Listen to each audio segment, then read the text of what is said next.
Okay, so the first thing I think we're going to do, I don't know if I always do this.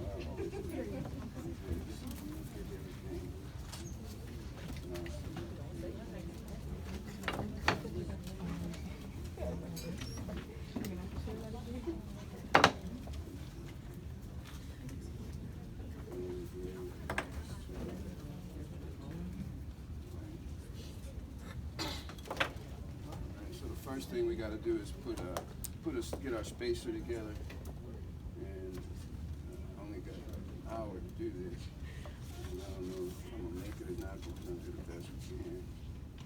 Get the spacer together. So let's get a spacer going for the upper one, and get a spacer together for the upper one.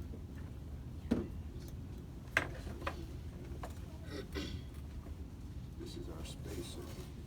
This is going to give us the space that we need to have accuracy with the tray. So we got the proper thickness all the way through it.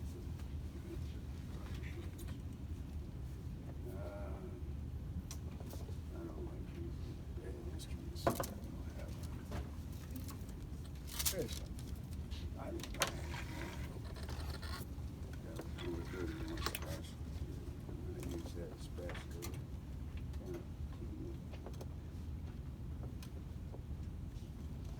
You got to get this instrument hot enough so that it'll do the job. I see you use it, but you don't. Sometimes you don't have the proper heat needed to do what you want it to do.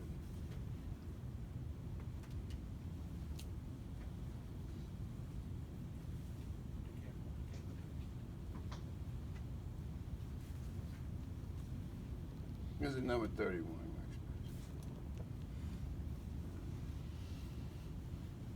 it carries more heat than number 7 does. You want to use the right instruments for the right job, right? I was talking to a student yesterday.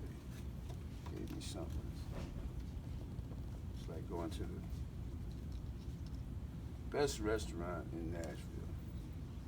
Say, I'd like to order some soup. They give you the soup, the finest soup. They give you a fork. Eat the soup. I mean, that's not the right instrument, man. I'm not coming back.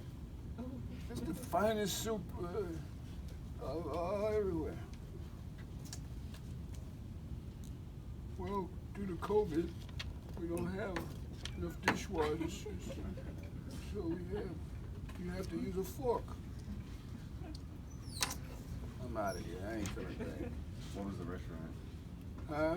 I said, what was the name of the restaurant? It's a fake story. I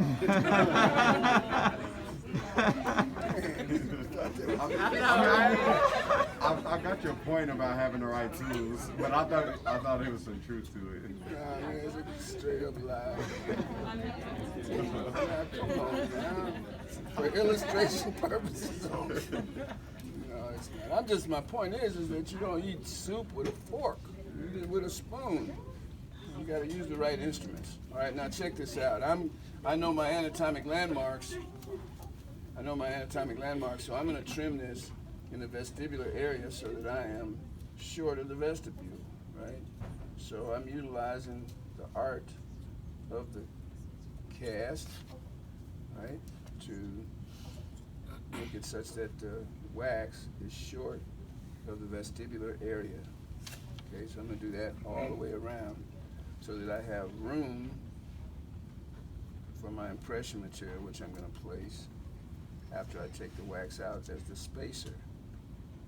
Is everybody with me? Who's not with me? All right, now I'm going to draw this picture that I draw.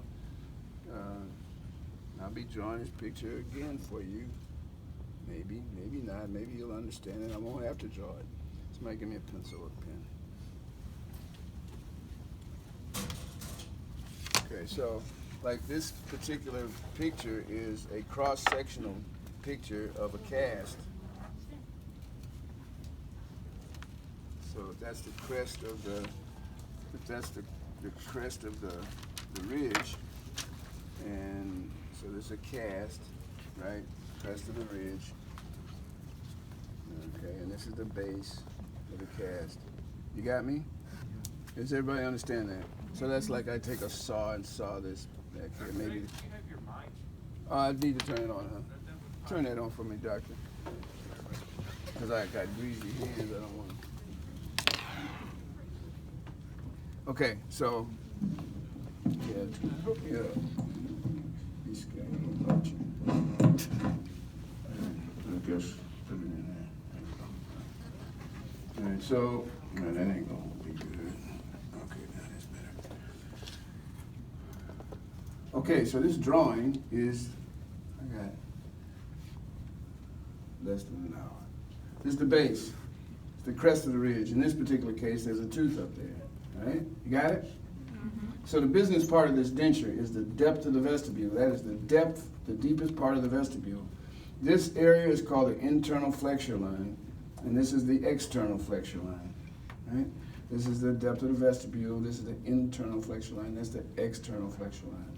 That denture, the business part of that denture is going to engage in the depth of the vestibule. It takes in all of the internal flexure line and part of the external flexure line.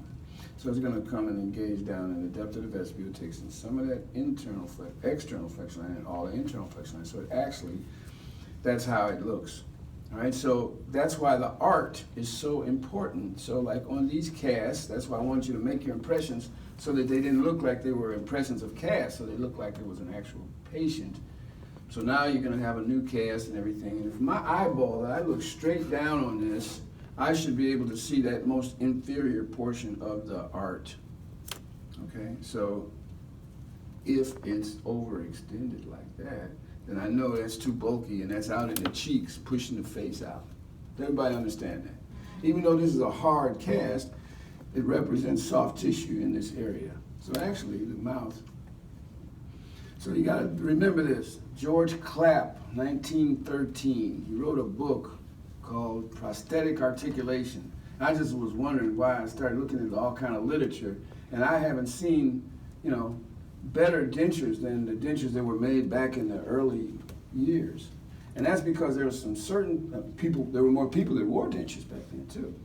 But dentures were made in a way that it was a very good way. And one of the things that was very important about making a denture that I adhere to is that we must make an impression, and it's got to be a closed mouth impression. So the patient actually dictates where those muscles are. Not that you slap that impression of material and then it just goes as far as it wants to go. It pushes all the face out and everything. The patient needs to do a squeeze so that they can dictate where the mucobuccal fold is. Very, very, very important.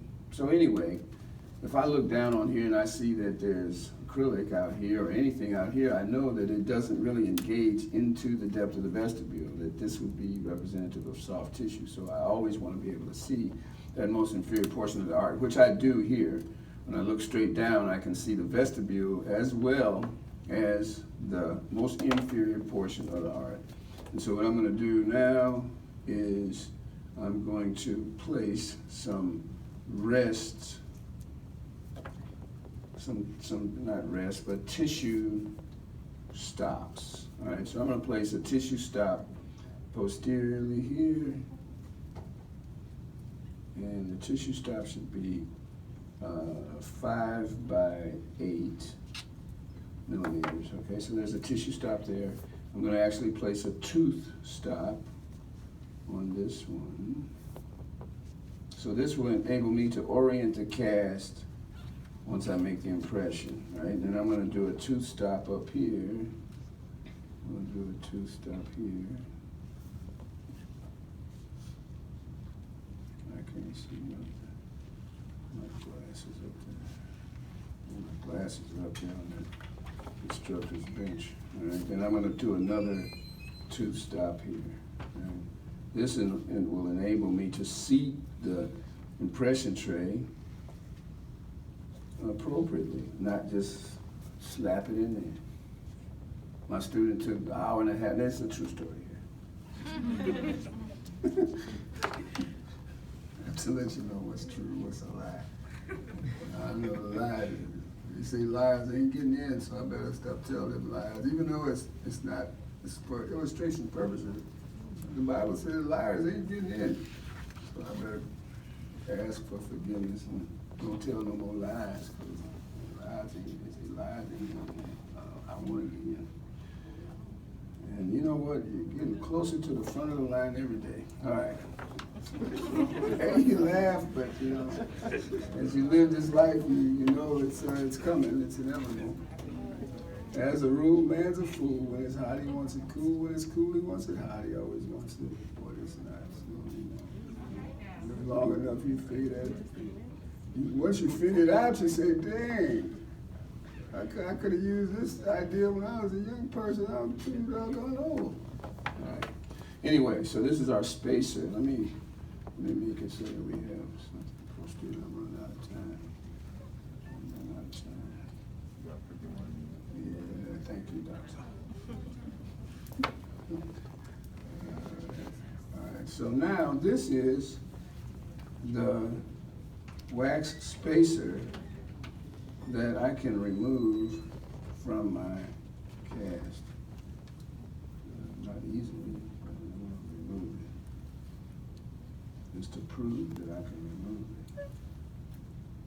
Come on, baby, you got to talk to it sometimes. Still, they don't want to do right. Like your kids, you know. Didn't I tell you? Well, use a child once too. So.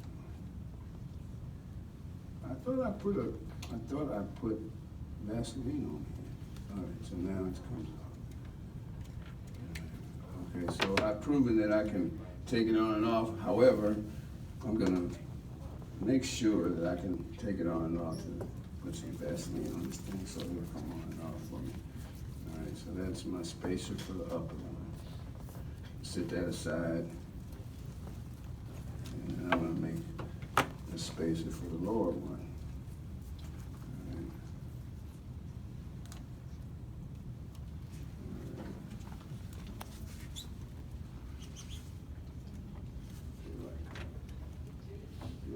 Close up, Mr. O'Neill.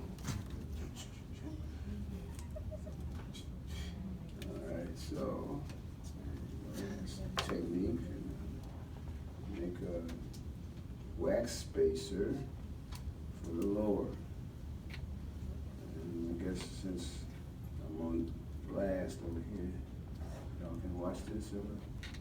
I don't see how you got time to watch it again. You got to study. Is farm over? No. I told y'all when I passed farm, I knew I was going to be a physician. Right. I knew it. I was like, man, that's got to be the worst. You know, but then, you know, there were a lot of eggheads come to medical school who were really smart all through their whole life. And like pharmacology is like, it's very simple, you understand? All of these make the heart rate, and all of these make the... Once I figured that out, I was like, oh yeah, I see that, okay, I get it. That all of these make this happen, and all of these make that happen. And really, that's what I need to know. It's just like gross anatomy. I thought gross anatomy was going to be like it was in college. Not the same thing. All right, so I'm going to trim this so that we have a space for our impression material that is uniform in thickness, 1 millimeter thick.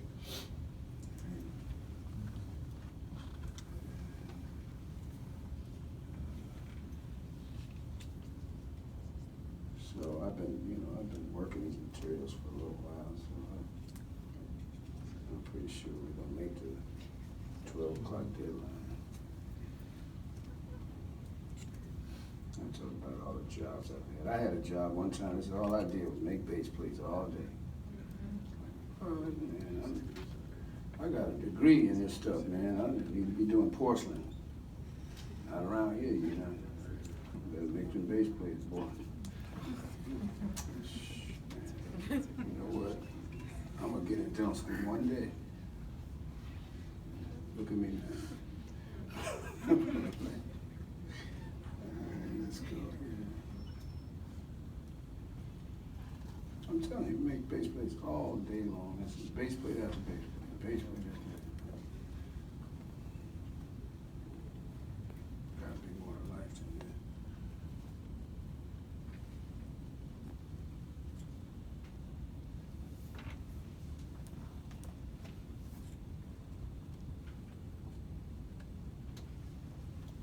All right, so I'm making the wax a little short of the vestibule.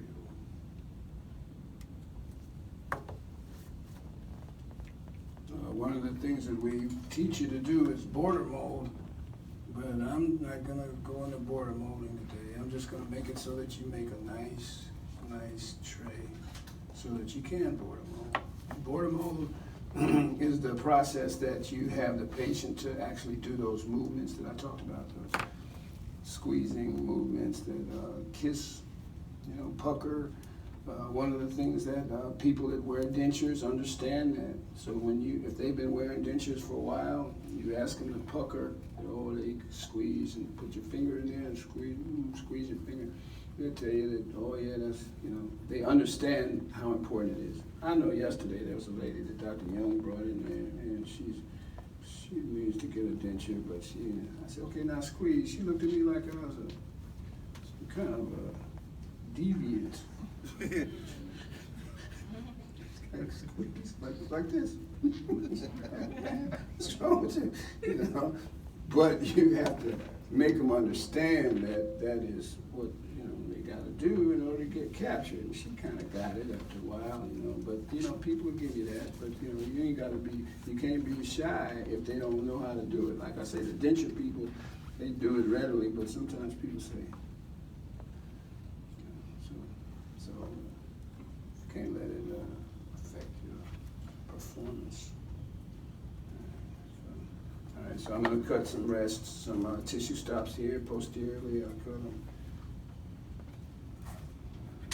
Talking, all this talking. Narration. Like, what's that dude's name? He died, man. The guy that was doing the painting, who would paint. Now, you see, this is a beautiful snow-capped mountain. If you just use the tip of the brush with a little, I'm like, man, that really looks like a real mountain, man. I need to learn how to do that. Speed. You know, people that enjoy what they're doing, I mean, it's pretty obvious that Bruce Lee enjoys beating up people. Have you ever seen Bruce Lee play ping pong with nunchucks? Okay, look on y'all know how to do the internet. Go to YouTube, look up Bruce Lee ping pong. And he's playing ping pong with nunchuck sticks. And I don't think you don't think that's real? How do you play ping pong? I'm telling you, man, look it up. Get to go to YouTube and say, Bruce Lee ping pong nunchucks. And you'll see him dancing around. No, I mean, I know how to play ping pong. I'm just saying, like. He's doing it with nunchucks, man. He's hitting the ping pong ball with the. Man, I don't think it's a camera trick. Might be, though. But he enjoyed, when he was alive, he enjoyed doing what he's doing. I enjoy dentistry when it's working right. And you know, it can go bad, man. Sometimes you bite off more than you thought you could handle. Like, who do I call now? Well, guess what? A lot of times you can't call nobody once you're out there. You know, you have the luxury here to say, you know, oh, Dr. Brown, Dr. Oates, Dr. Davis. Boy, it's a bad feeling, boy. You done broke that root tip. Thought you could get it. Anesthesia's wearing off. Patient's husband in the waiting room looking at you like, what you back there with my wife? And, okay, I'm having a hard time with this too. Nobody want to hear that. Better figure it out and get it on out of it. Hopefully you don't have times like that. But, huh? It's tough. It's a tough craft, baby. I'll tell you, it's a tough craft. Because sometimes it just be like, you know what? I should have listened to my daddy.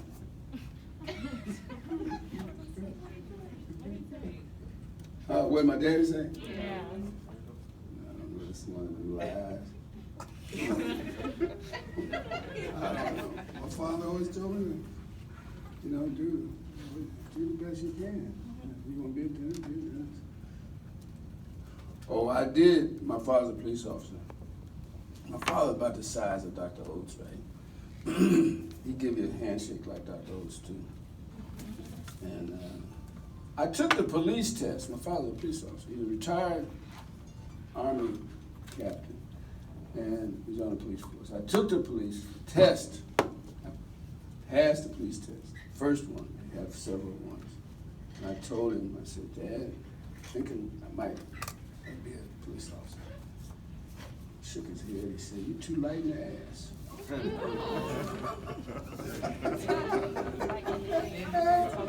too light in the ass.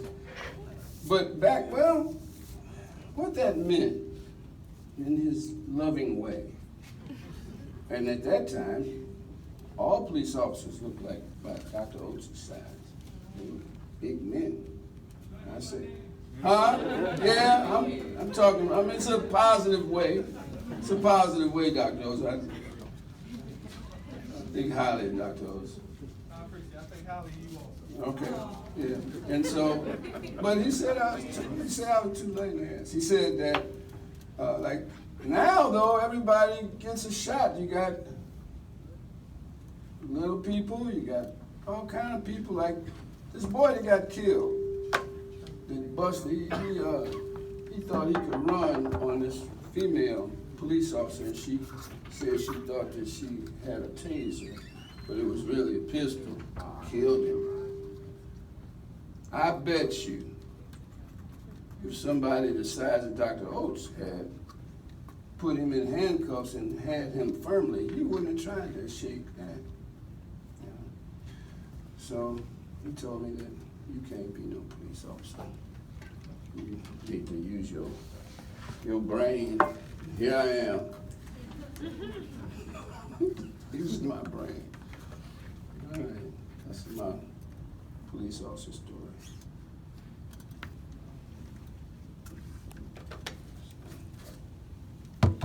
He said, so you go to the door. He gave me a scenario. He said, you go to the door, and there's a woman in there, and she's crying on the bed, and her husband's 6'6", weighed 300 pounds. You knock on the door. What you gonna do? That's a stupid answer. I said, take him into custody by all means necessary. He said, no, that's not how you would do that. Anyway.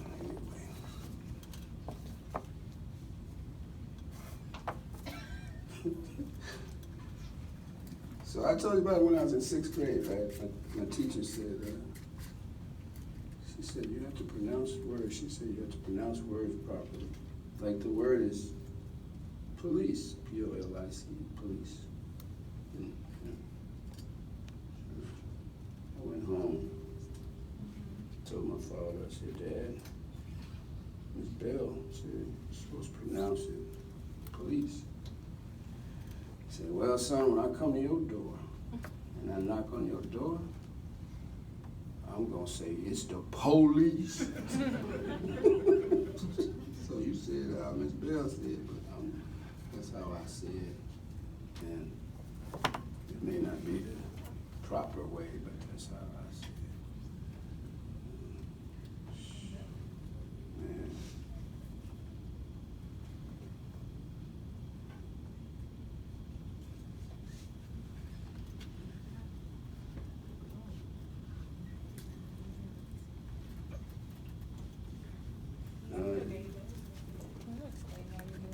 Well, I'm putting in the stops.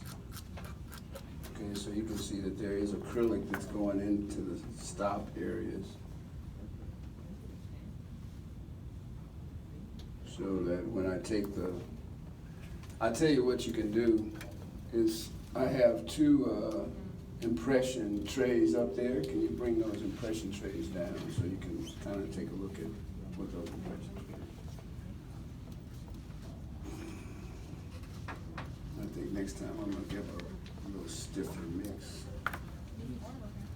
Yeah, just bring them up here. That's no, is that one? This is one, but then there's a rubber base that came out of that one. So put the rubber base inside of it. So this is the evidence of the tray. You can see the stops, and that's how you get the stops. Yeah, thank you. Okay, so this is one that has had the wax taken out of it, and the polyvinyl siloxane material placed in it. So you can see the evidence of the stops. So the stops actually stop it. So like I think I showed that this impression, if I was to take this impression, come on baby. All right, make this impression, it would seat. See how clean that seats? Well, that's only because I have the proper thickness of impression material, okay? So, remember that, this is why I did that. All right. So,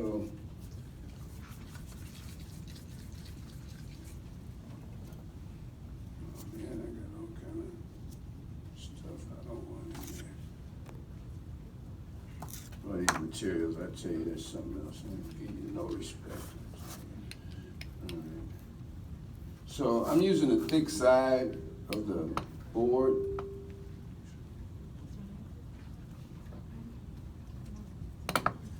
And so there's a thick side and a thin side, and some of them don't have thick or thin on there, so they're all the same. They're all thick.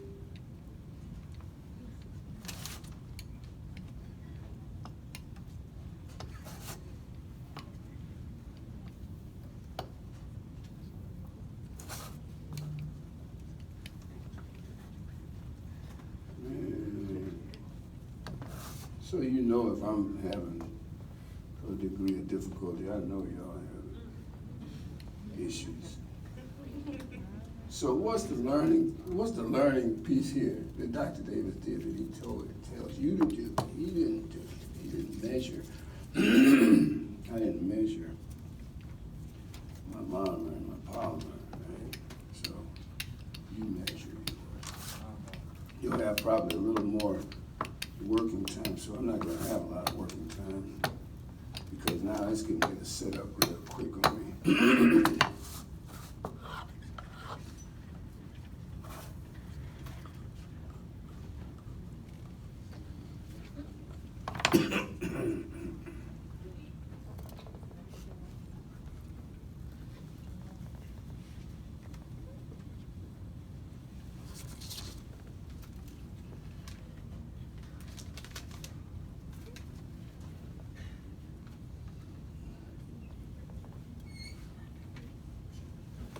So I utilize the art in my Bard Parker red handle knife to trim it, like Grandma used to trim the apple pie, you know, trim it using the art to kind of go against, and the knife just makes a nice clean trim, okay? But you gotta do it at the time that the material will allow you to do it. So, you know, you have to work the material. So like I say, if you've never used this material before, you don't know how it works. So the more times you do it, the better you get at it. My whole thing. So I'm just kind of adapting the fast tray. I got a little void area up here. I'm gonna fill that in with some of this here. You can add that up in there.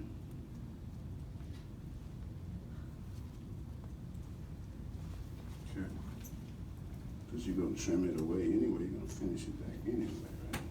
So the important part is the thickness of the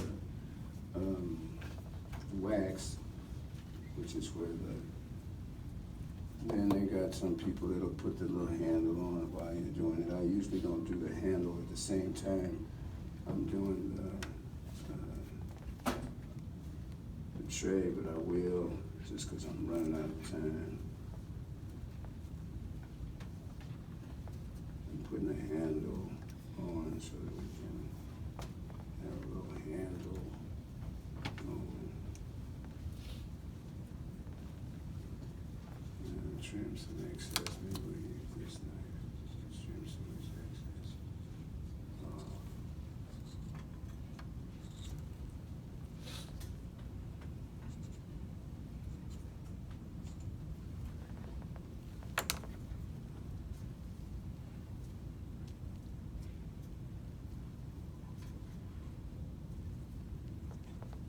So this is a custom tray. So after you've done your mouth preparations, your rest seats, guide planes, you're gonna get a more accurate impression than you did when you used the stock trays.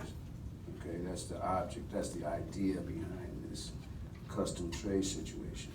But sometimes, hey, that preliminary cast or the diagnostic cast is better than the custom one, right?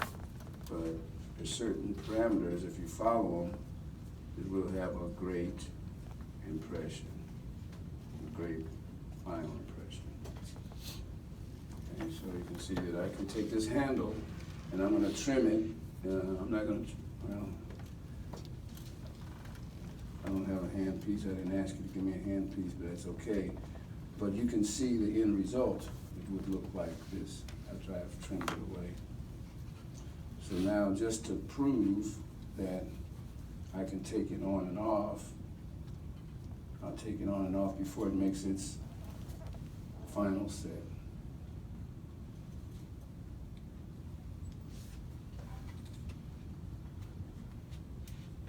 Because you do eventually have to take this thing off, right? So I'm gonna prove that I can take it off. There, I took it off. So now I know that I can put it back on. All right. And it's hot now, it's getting hot. It's going through its, you feel it, pass around. It's going through its exothermic reaction. All right, so it just needs to be trimmed. All right, so that's number one. I guess I do have enough time to do the lower one. So let's see if we can get the lower one made. And so this is what I'm gonna require you to have, is the tray at this stage. So we're not gonna actually make impressions, but I will evaluate your tray. And this is the matrix that I'll be grading you by, is this one. You said we could just try after we turn it out, take it out. The cast to make the tray. Yeah, I'm gonna give you some casts to make the trays on, yes. Okay. So let's do another one. I think this time I'm gonna be less,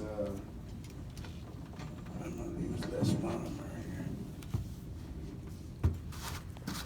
Dr. Davis, with your wax spacer, you said it's a little bit short of the vestibule. Is that what, 2 to 4 millimeters? That's right, Dr. Brown's absolutely right, about 2 to 4 millimeters. And then you're also gonna trim the tray too. So put that on this, see if that fits on top of that, see how that fits. Just kind of put it in there. Okay, pass that around so people can see that.